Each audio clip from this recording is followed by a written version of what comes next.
There we go. You heard the mechanical lady. The recording is in progress. That means the webinar has started.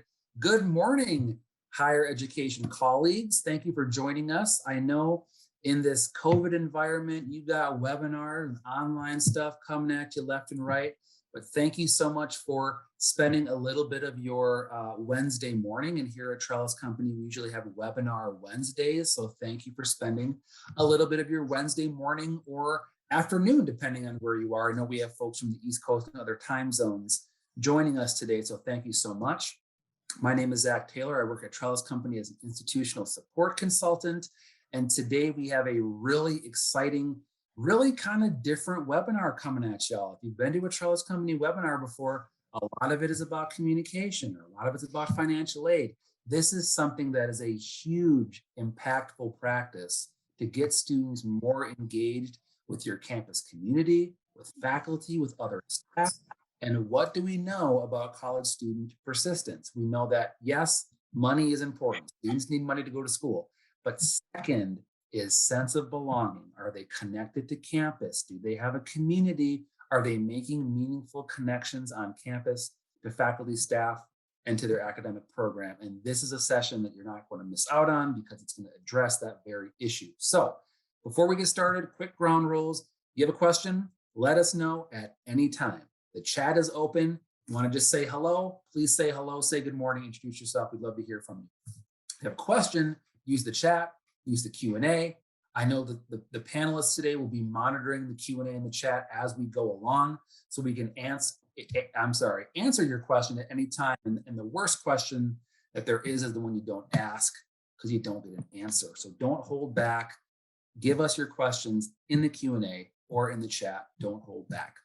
So with that, I'm going to introduce my colleague from Trellis Company, Dr. Rudy Jimenez, who will introduce our speakers and get us started. So Rudy, take it away.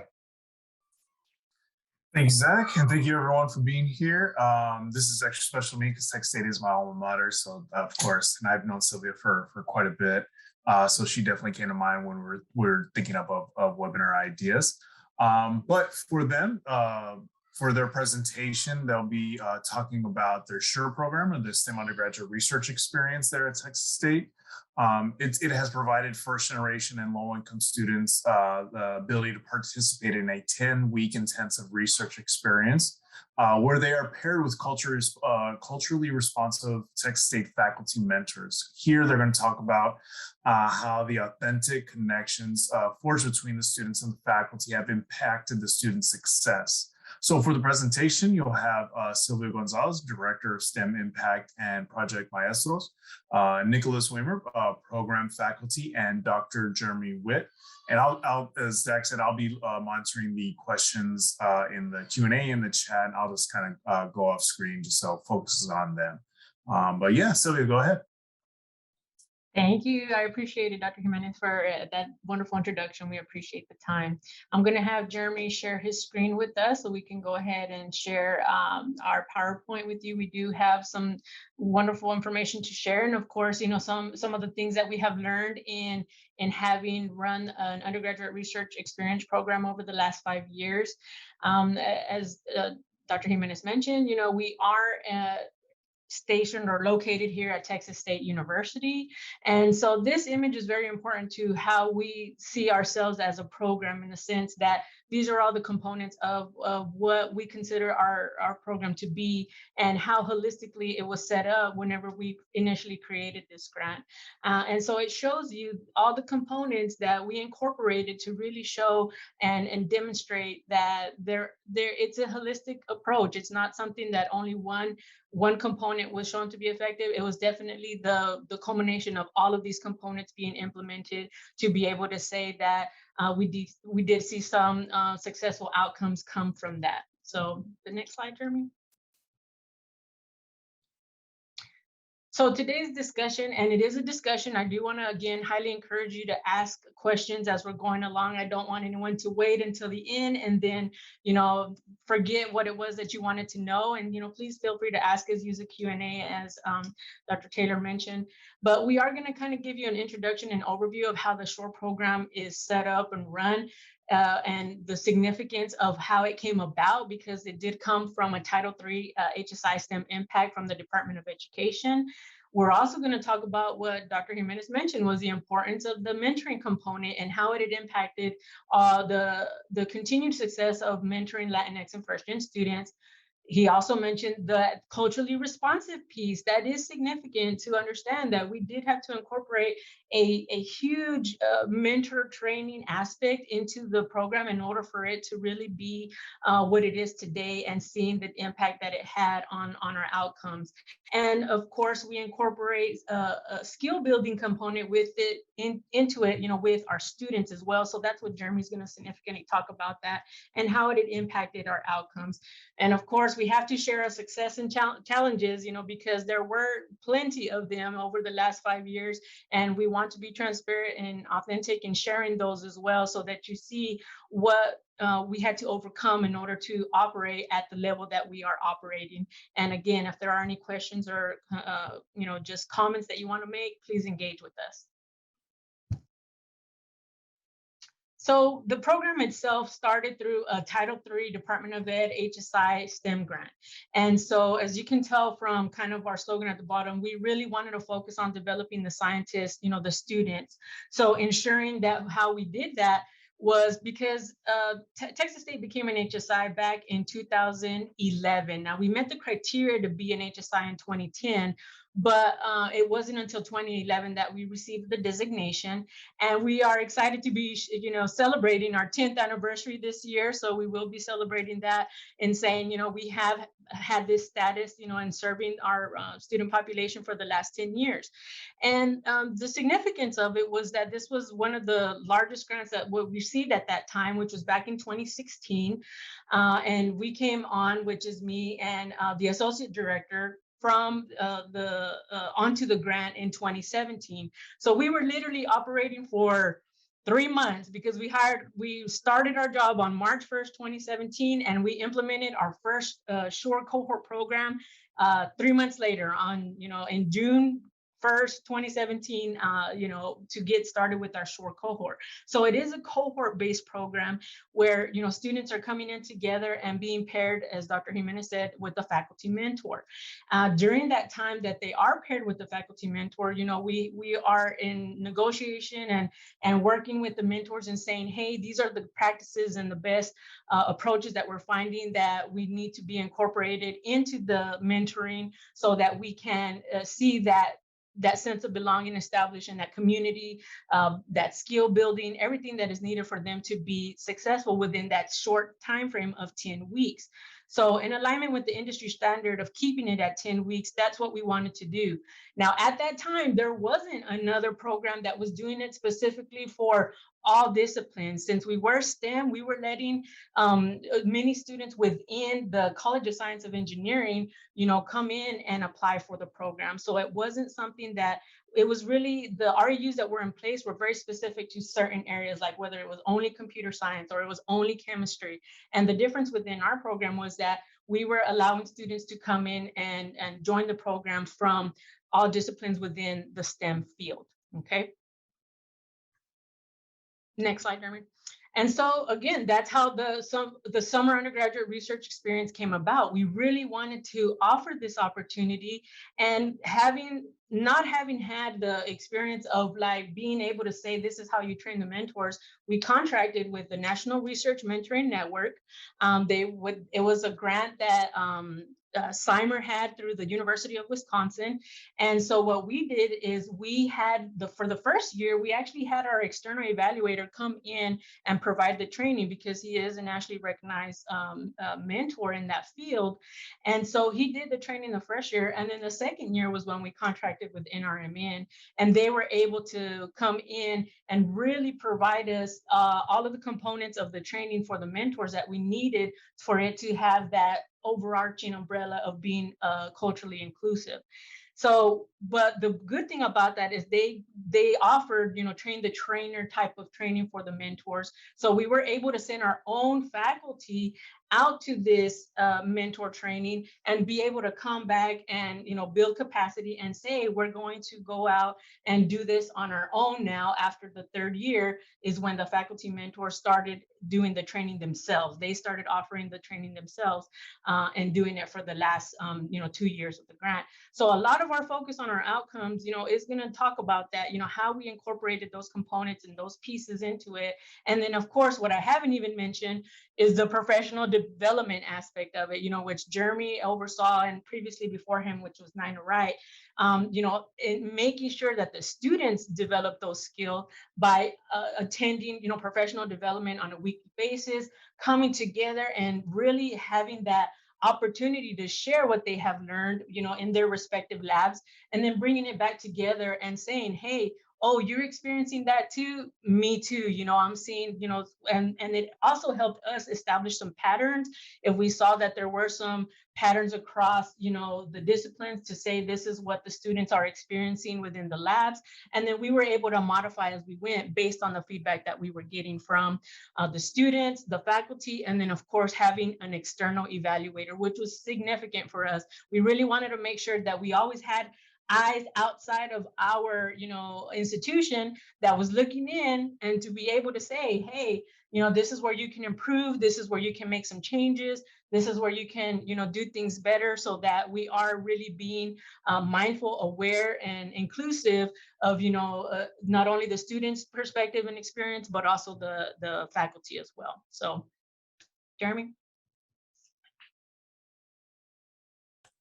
Right. Hi, I'm Jeremy White, and I ran the SURE program for this final year. And so I'm going to talk a little bit about the specific training and activities and professional development that we do in the SURE program to give you a better idea of the structure and the content and how the mentor-mentee training works, and then the various activities that our students, our participants will engage in throughout the summer program.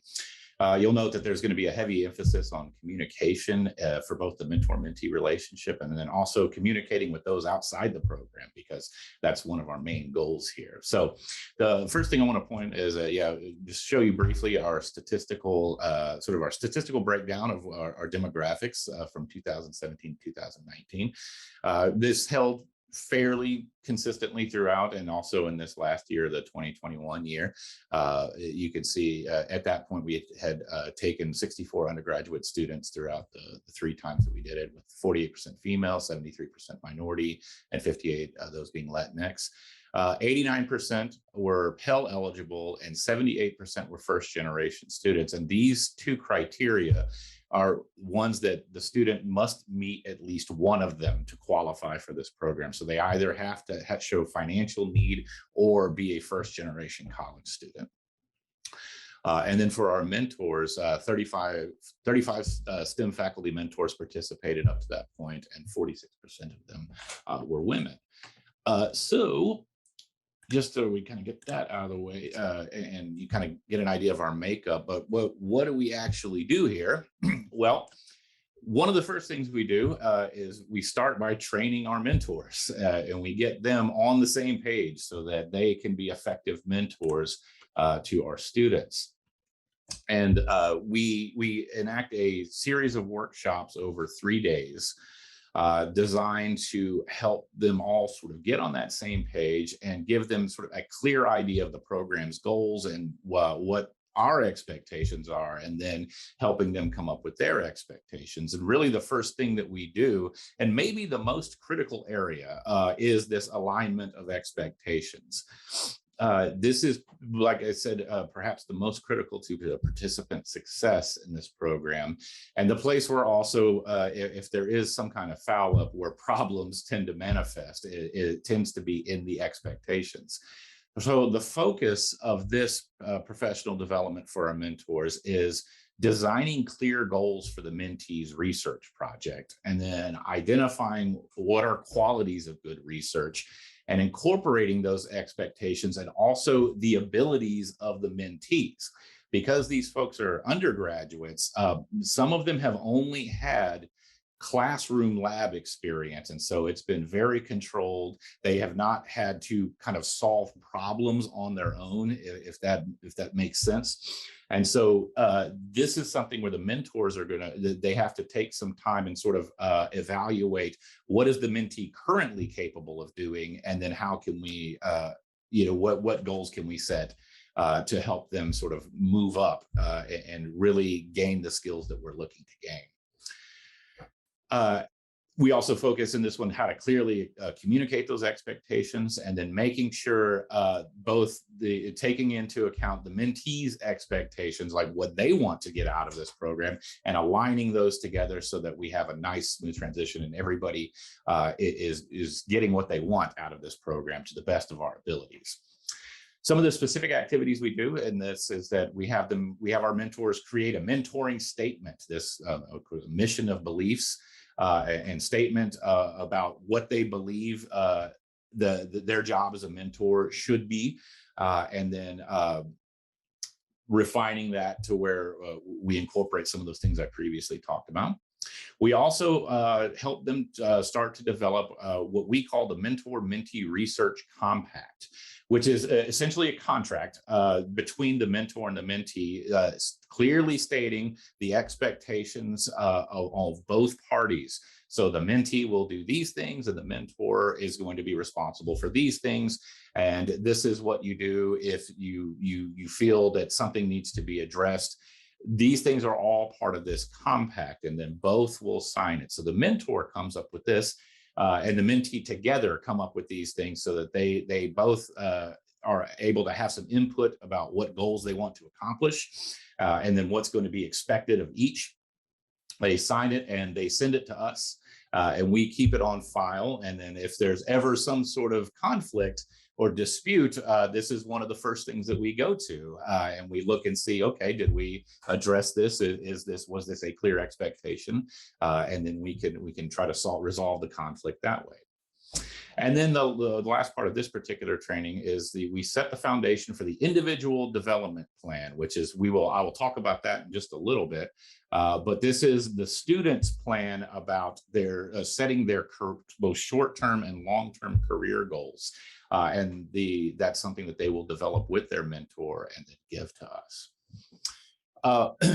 We also heavily discuss communication, this being, again, another area that we have found that tends to be where problems tend to arise in a mentor-mentee relationship, is just a lack of communication. So we want to take that on in our professional development and make sure that we are providing our tools so that they can overcome any obstacles that may come up in communication. We focus on, we have several case studies from the National Research Mentor Network that outline case scenarios where communication issues play a problem, and we throw these out there as sort of almost a kind of a role-playing sort of mental exercise, and have the mentors discuss what went wrong in this situation, and then they can come up with solutions so that they can apply that to their own relationship with their mentee. We want to make special emphasis in this and look at really get them to start asking, is this a lack of understanding, a lack of effort, or is there some other factor? Is the student perhaps embarrassed because they don't understand, and therefore that's why they're not communicating with you? Or are you communicating with the student and making your expectations clear about what they're supposed to do? So these things we talk about in this professional development. And then there's second part of it is the equity and inclusion part of the communication discussion. And it really delves into the mentor assessing their own assumptions and recognizing any biases, and then developing methods to ensure that they're being equitable and inclusive in their mentor-mentee relationship. We also address cultural and language barriers that sometimes exist, as well as the power dynamic that exists between a mentor and a mentee, and really putting a lantern on that to see so that they do have a better understanding, or at least are aware that in and of itself, just their rank in the university and their position as mentor can create issues. And so that hopefully they'll be aware and they'll overcome that. We, on the third day, we begin with a fostering independence workshop. where we're going to ask the mentor to define independence as they see it, how they create an environment in which the mentees can achieve their goals, and then focusing on getting back to this idea of expectations and aligning those expectations. We also focus on trying to uncover any unspoken expectations that they might have, anything they're sort of taking for granted, and that may end up affecting how the mentee perceives their instruction or the relationship, and trying to assess that and then ways to overcome that. These things can be questions about like authorship on a paper. Perhaps the mentee has unspoken expectations. They're expecting to publish a paper by the end of the 10 weeks, which it's not always realistic that happens. So that this is going to be one thing that maybe have to be addressed head on, so that they have more of a realistic goal for the course of the program here, and that eventually a paper may come out of this. Eventually their research may contribute to that, but to not expect that they're going to be, in a journal, by August, and it's probably not going to happen. Also, things like letters of recommendation. What can they expect from their mentor? What would they need to do to ask for that? And then what to do when the mentee doesn't meet your expectations consistently? How do we address that? And then our last workshop for the mentors is cultivating ethical behavior. And so in this, we discuss ethics of both science research and ethics of the mentor-mentee relationship. So what makes good research is something that we delve into. How do you discuss this with your mentee? And then how to address any issues if you suspect the mentee has done something unethical, specifically by looking at what do you think the motivation was? Why did they do this thing that's unethical? Did they not understand that it's unethical? Were they trying to impress you? And this is actually one of the situations in those role-playing scenarios that we have, where the mentee, the mentor is a little bit upset that their experiment isn't producing the results that they thought it would. And so one of our scenarios is that the mentee has changed the data, and so that they make their mentor happy. Oh yes, it's totally working out, but of course they've now fouled up the experiment. And so what would you do in that sort of situation where the mentee is trying to impress you and trying to make you happy, but they're in the end they're actually doing more damage? And so how do we approach this situation? We also look at power dynamics, how an imbalance of power can lead to ethical issues on both sides. So that would be one example of that, but also how the mentor can avoid putting mentees in uncomfortable situations just by assuming things. One of the scenarios that we deal with in that is a mentor in front of their group tells their mentee that you're going to ride with me to this conference and we're going to stay in a hotel, and they offer no other explanation and no choice. And even if the mentor has zero ulterior motive, they're literally saying, yes, we're going to save money by riding in a car together, and then we're going to get 2 hotel rooms. This has already put the mentee in a very awkward position. And so avoiding scenarios like that, we wanted our mentors to really consider that, so that the mentee can be comfortable and productive throughout the course of the program, and always be willing to go to them with any issues that they do have. So after those 3 days, we have our mentors ready. They get their compacts ready, and then our mentees are brought in. And here we want to focus on kind of 2 major areas of this program. The first is developing research skills, and then the second is developing their communication skills. So we'll talk about what we do with research first. The first thing that students come into is they get a 3-day orientation with just a ton of information thrown at them. We get them set up to be paid. This is, of course, a paid program, and so they earn a paycheck hourly for working in our laboratories. And so all of that work is done, and then we really start to setting up the framework of the program. Again, some of the same things we go over with the mentors, we also go over with our mentees in this orientation. But then we get to the research part of it, which is the thing they're looking forward to the most. This is in many ways what they really want to do here. And so some of the topics that we cover are research ethics, again, getting the idea of the do's and don'ts of research, the things that the pitfalls to avoid. Oftentimes, I'm sure as many of you guys out there are aware, an undergraduate may not understand fully things like plagiarism, like what it actually is and why it's a problem. And so we review this sort of thing, and about how to avoid that and what is plagiarism, and also faithful reporting of the data, so that therefore they are approaching this in an ethical way. And then this is, again, not only in the professional development in this orientation, but also this is going to be reinforced by the mentors throughout, so that they get a really great idea of what good research ethics are, that they can apply to their future career work. We then also focus on career development. So not only are they learning those basic research skills, but we want to talk about what is your long-term plan. And so we help them by developing the individual development plan, the IDP, as we call it. And this is one of the things that the mentors are required to give us. They actually, we have a few requirements, few paperwork requirements that they're supposed to give us by the end of this. And this is one of the big ones.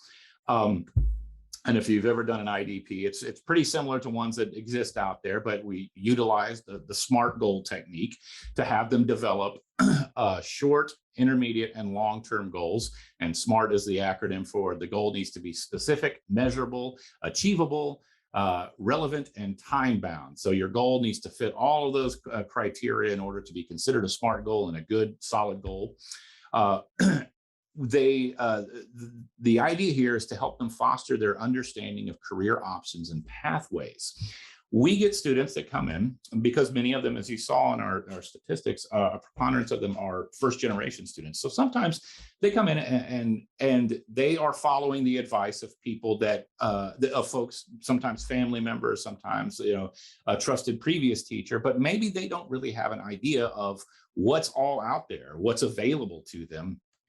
And so the idea of developing this IDP in conjunction with their mentor is to give them ideas for how their career can develop and give them some options.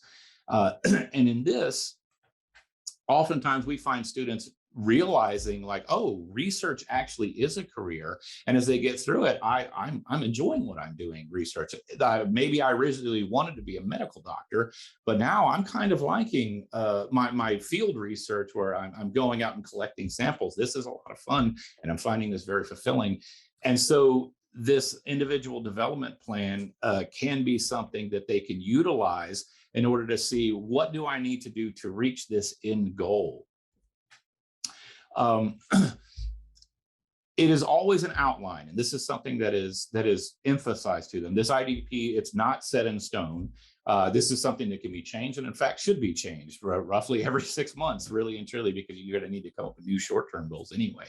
And so this is something we just want to, we do have to make sure that they understand that. I did have a student who was very hesitant about making an IDP, because they did not believe in setting goals due to some prior experiences that were very rough in their life.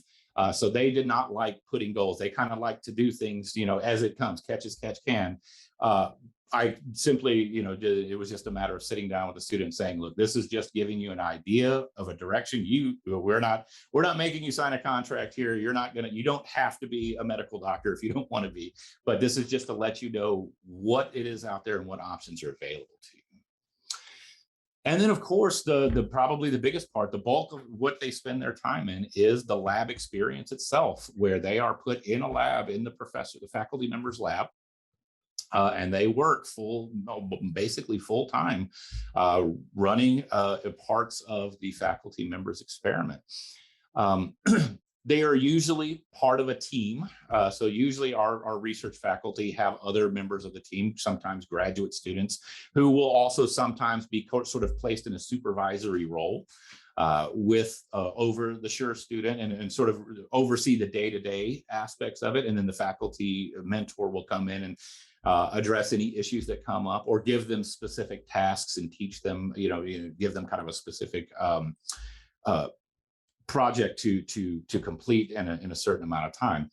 The things that they often do, things such as running samples, gathering samples, calculations, analyzing data, this typically seems to be what they do, but we do have, it really kind of depends on what the faculty member is doing. And so they get to sort of slip in and be a member of their research team and really learn sort of the grind of research, the day-to-day aspect of it. And so this tremendously helps them. And this also tends to be the part that they of course truly enjoy. Like they really get into it and they get to kind of see how this works. And so a lot of it is very self-motivated. And so for them, it's overwhelming at times, but they almost without fail, they rise to the challenge. And by the end of the program, yeah, they are firing on all cylinders. They really have picked up a lot, a really extraordinary amount of knowledge just over this 10-week program about how to work in a lab. The second big aspect that we focus on with our professional development are their communication skills. So part of our goal here is to not only make them good researchers and improve their research skills, but to also help them become advocates for the sciences and help them be better communicators of the sciences to people around them. And so in our professional development, we offer several sessions over the summer. Usually, so I talked about the 3-day orientation that they go through, but then they have a weekly professional development every Thursday. Over this last summer, a 2-hour professional development where we deal with a variety of topics. Some of these are the research aspects, such as the ethics, and then some of them are focusing on communication. And so in this, we start with, and as far as communication, we start with the very simple elevator pitch. And the elevator pitch activity is to get them to do a 30-second to 1-minute description of their project. And not only does this serve as a potential marketing pitch so they can quickly explain what they're doing, but it also gets them to consider whether they truly understand what they're doing in the lab. Sometimes this is one of the reasons we like to do this first, because we like to ask them, can you encapsulate this project in 30 seconds and tell me what you're actually doing? And many times it reveals that they don't really understand the overall scope of the project. And so this leads to more conversations with their mentor and the clarity so that they can come back and then do this elevator pitch. It's something they record for us. They send us a video and then I give them feedback on it.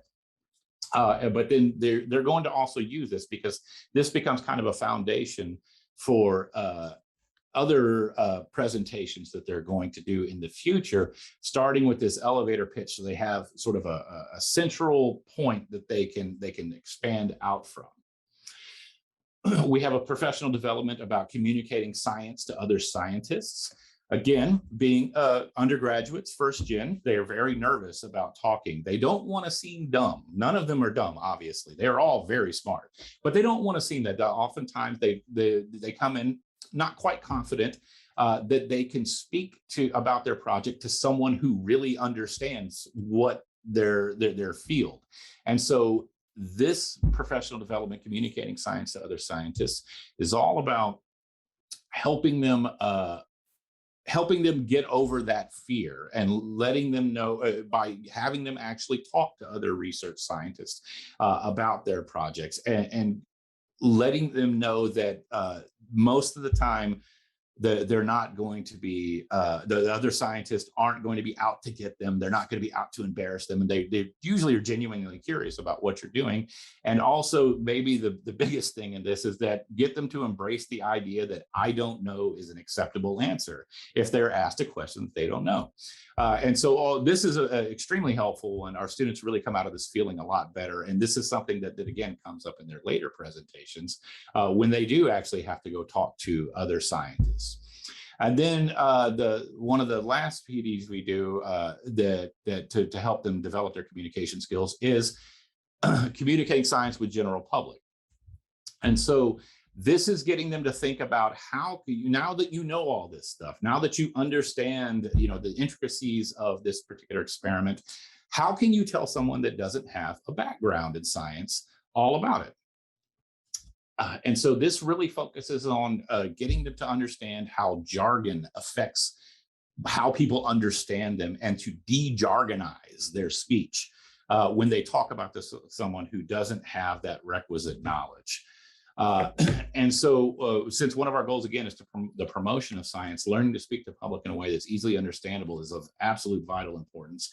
And it's also, again, going back to those elevator pitches, this is where it really comes in handy, because sometimes that is the best way to get your idea across. And sometimes that's all people want to know. Then I'll finish quickly here because I think I'm over my time a little bit here, but we also have them do an oral presentation. And so we spend 2 weeks doing this. They have a 7-minute oral presentation about their project. And this is in front of the other SURE participants, staff, and mentors. And they summarize the project's goals, what they're doing, what they're going to be doing, and then what they have found so far, if they found anything. And this is really just to get them in front of people and comfortable talking. So it doesn't, at this point in time, because this usually happens about halfway through, usually they don't have data or a lot of data that they can make any kind of report at this point, but that's not really the point. The point is to get them just speaking. And then the last thing we do is a poster symposium, which is the final event of the SURE program, where all of our presenters, we have it in our ballroom, and we invite the general public, all science faculty, parents, friends, anybody that wants to come. We have a keynote speaker that comes and talks about, this year we had Dr. Rodney Rohde come from the Clinical Laboratory Sciences Department here at Texas State. And they speak about career goals and being a first-generation student himself. But in this case, they are invited to give a poster presentation. In our situation, what we decided to do this year, we've done this differently in the past, but there was no competition this year. Sometimes at these poster showings, there's a competition for best poster. We decided to forego that this year and simply encourage them to talk about their work with whoever wanted to talk about it. And I believe that this kind of low pressure, low stakes environment really helped them open up and get comfortable speaking, so that the next time they go do this, when there is more of a competitive aspect to it, they will be ready for that. So I apologize if I went a little bit over. That probably lasted a little longer than I thought. But I will turn it over to Nick now. Hey, thanks so much, Dr. White. Okay, so I'll be discussing the measurable outcomes of our SURE program, and then I'll provide some background on the methodology that we used for assessing the program's impact.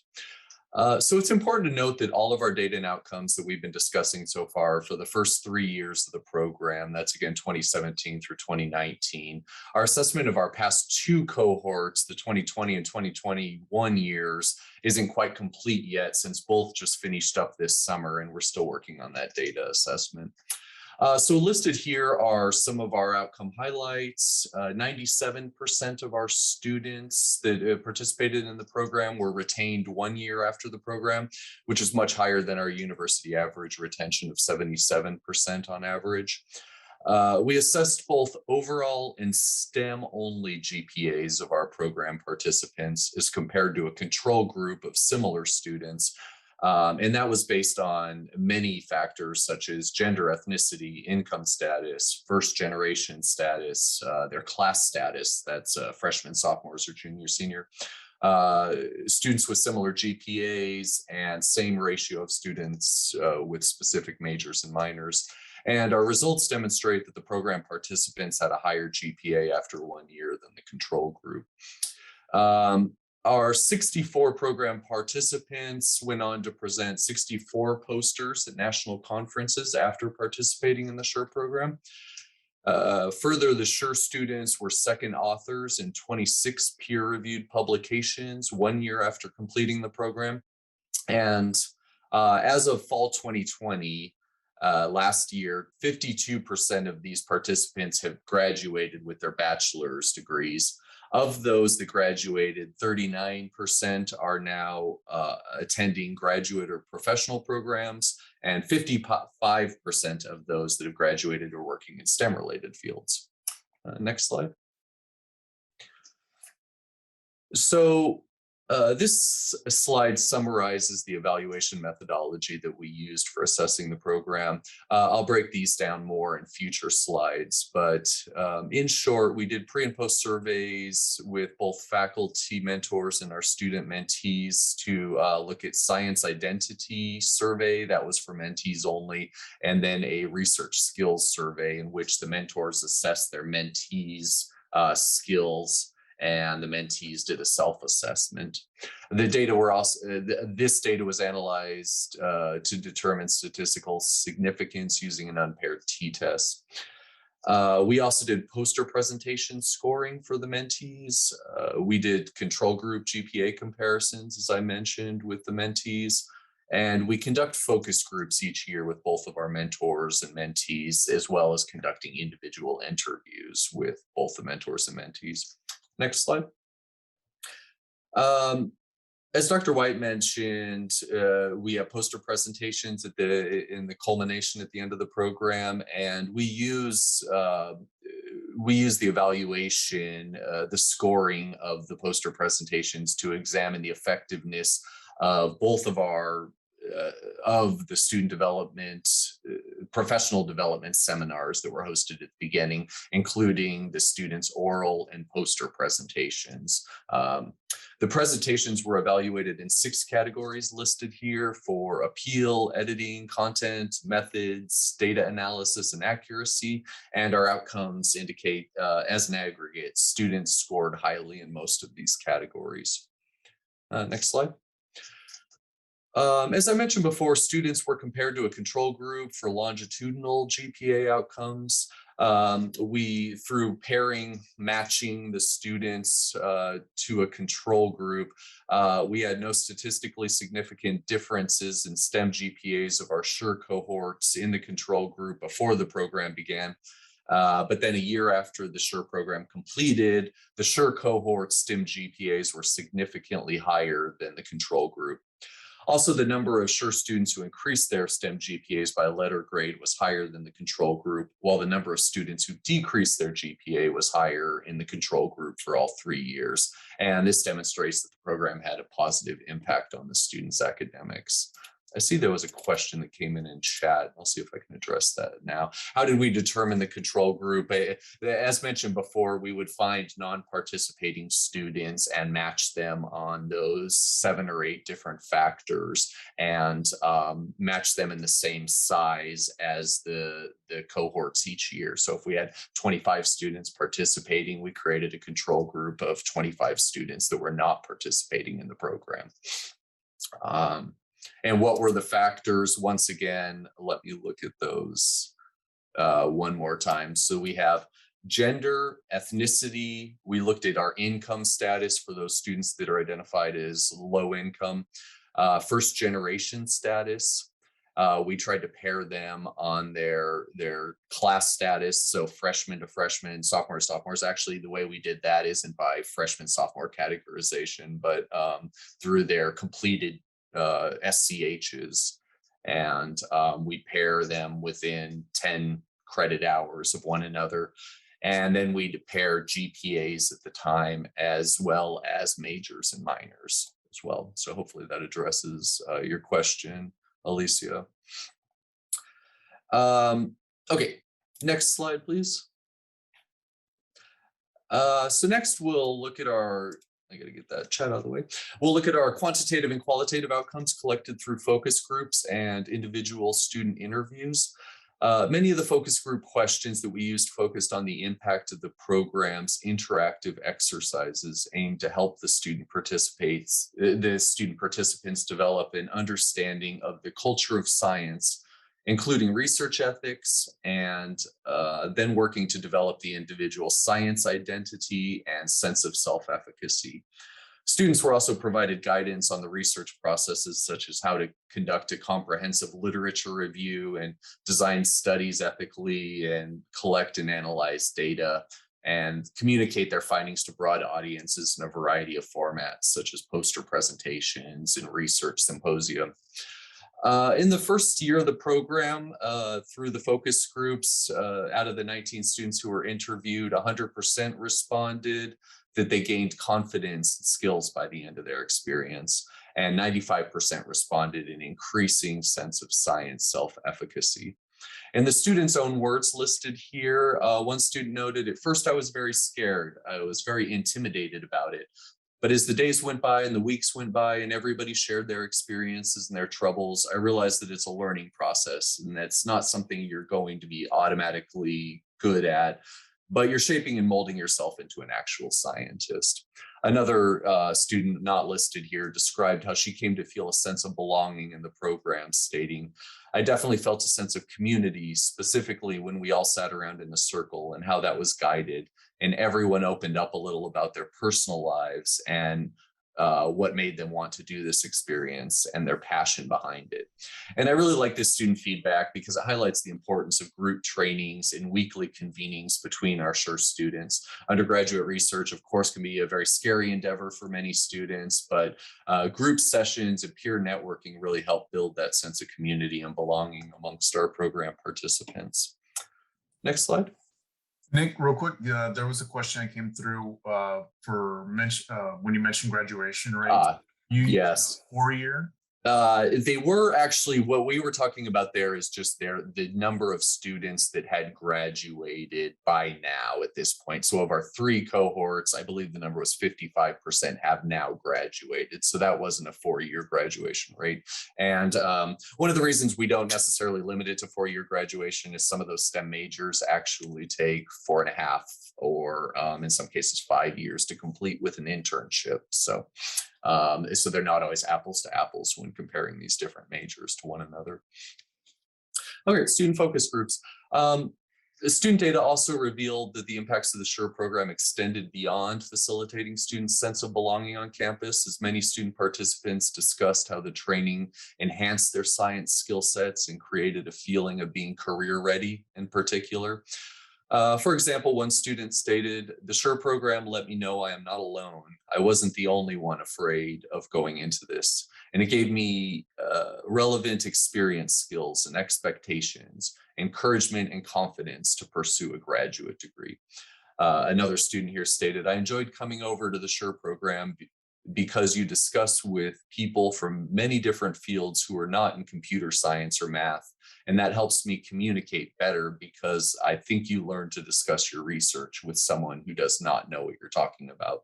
And I really like this comment in particular because it highlights the value of discipline diversity in a URE or an undergraduate research experience, and the value that has to bringing these different disciplines together. And of course, the ability to speak across disciplines is going to greatly improve our students' ability to be successful in their future careers. Next slide. Okay, so now switching gears back over to our faculty mentor, culturally responsive training. The SURE faculty mentors provided useful data on the effectiveness of SURE trainings through a post-program survey.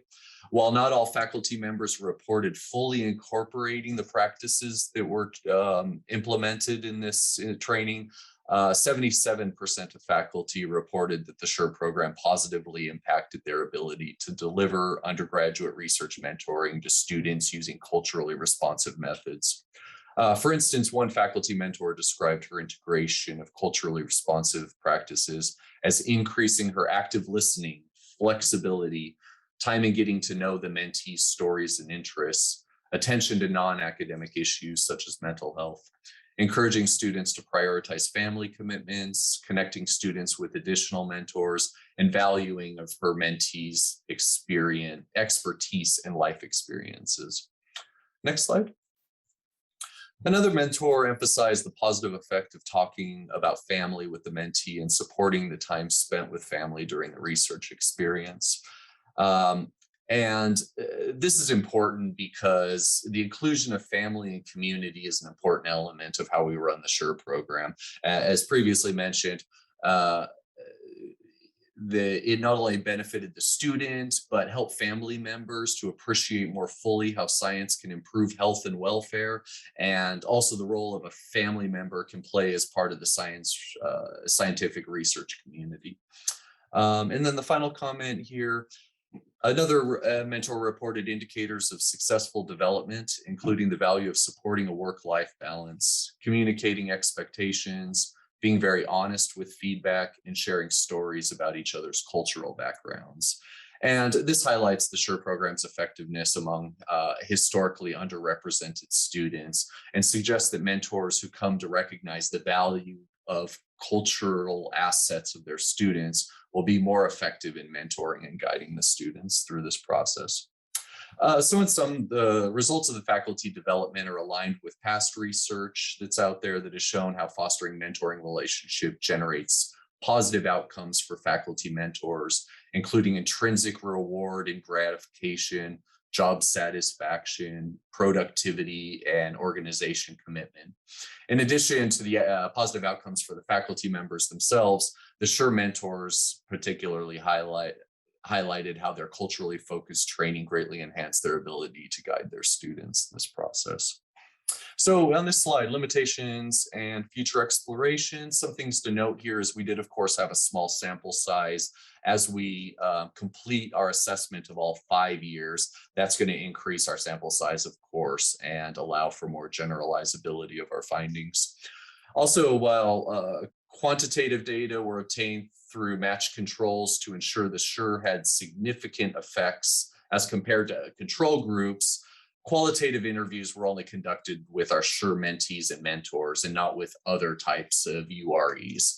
And it would be interesting, I'd like to explore further in the future to compare and contrast with other UREs, the differences that we saw in the SURE program and the approach that we used. And finally, of course, we have limited longitudinal impacts at this point. We are still reaching out to our former students to learn about their graduation rates and the success in careers. And so we should have more robust knowledge of the long-term outcomes in the future. And then in this final slide here, I just want to highlight a couple of articles that we have published on this program. So if you'd like to learn more about some of what we've been talking about, I encourage you to look these up. And with that, I'll hand it back to Sylvia for our final slide.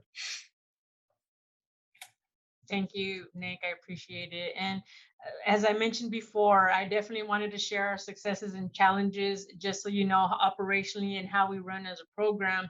Again, one of the most significant things that we experienced over the 5 years was the size of the cohort. We started with 11 students and then transitioned all the way up to like 30 students in a virtual environment, because we really thought, offering the opportunity to more students because it was more accessible to them was going to make a difference in terms of, how many students we had.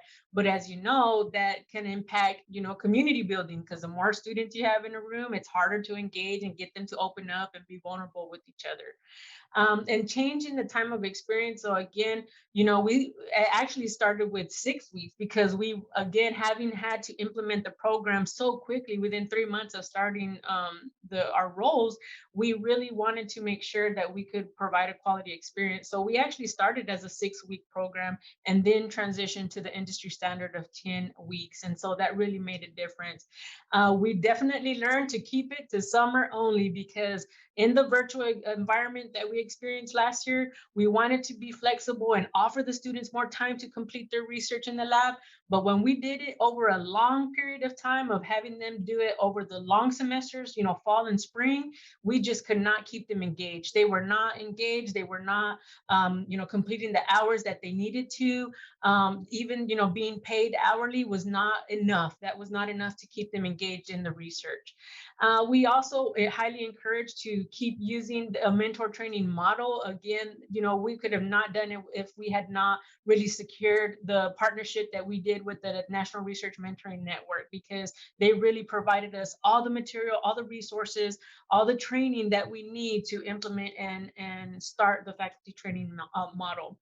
One of the things that, as Nick mentioned, incorporating that family and social media recognition, we invited family members, parents to attend all of the opportunities that they had when they were publicly presenting their information, so that the parents could truly understand and really hear what it was that they've been working on over the summer program. And we really wanted to see that. There was even a year that we published in their local newspapers. You know, we published articles in the students' local newspapers so that their community can see what it was that they were achieving and accomplishing as a first gen, you know, scientist. So we also had a living on campus component. What we found is that, you know, many of our students having, you know, come from limited resources, they're being financially vulnerable. We had, you know, students every year that were like, I have nowhere to live over the summer. So is there an opportunity to, you know, to have, you know, somewhere to live on campus? So we offered students the opportunity to live in the residence halls while they were studying so that they wouldn't have to worry about, you know, those types of things of not knowing how they were going to get to campus or having to secure transportation, you know, things like that. During the third year was when we also incorporated a travel experience. So what we found is that as they were presenting their posters and their research, you know, during the research symposium, many of them were being asked to attend national conferences. You know, their mentors were saying like, we got to share this at the national level, let's do this. And so at the third year, we actually started incorporating funding. So we would pay for them to attend attend national conferences, travel, and we paid the travel for them. We paid hotel, meals, everything for them to go present their research at a national conference. So that was one of the key ways for them to really, you know, take what they did and applied and learned within the research symposium and do it at the national level. We also found that students were already connecting with mentors prior to them being connected to the SHORE program. So they were doing it already. They were working with these faculty mentors prior to being in the program. So what the faculty mentors were doing is taking advantage of the opportunity that now they could pay these students. Now they could pay them because they were a part of the SHORE program. And of course, we wanted to, you know, again, the fact that we had so many first-gen Latinx, you know, financially vulnerable students, we really wanted to be intentional and be mindful of incorporating those aspects of their identity whenever they were establishing their STEM identity. And it really helped that our faculty within the College of Science and Engineering was very supportive of the program. I don't know how many faculty were like, you don't even have to pay me. You don't even have to provide me a stipend. I'll do this because I really want my students to continue and I really want them to move forward. And so as an outcome of that, you know, the mentor training is being institutionalized. We have other faculty and departments on campus who are going to continue providing this training, you know, even though the SHORE program has ended. And they are also establishing an idea center where undergraduate research is part of our quality enhancement plan. And they're going to offer undergraduate research experiences to students all across campus, but it's going to be in the form of a class. So they'll be able to enroll in a class that is focused on undergraduate research. So I know I kind of rushed through that, but thank you so much. I hope, you know, if there are any questions, this is our contact information. So we definitely are more than happy to answer any questions that you may have beyond, you know, today's questions, or we have, I don't know if we have some time, Rudy, you tell me. We got a couple minutes, so if anybody has a question or two, maybe we can get in just to be respectful of everyone's time. Let's see.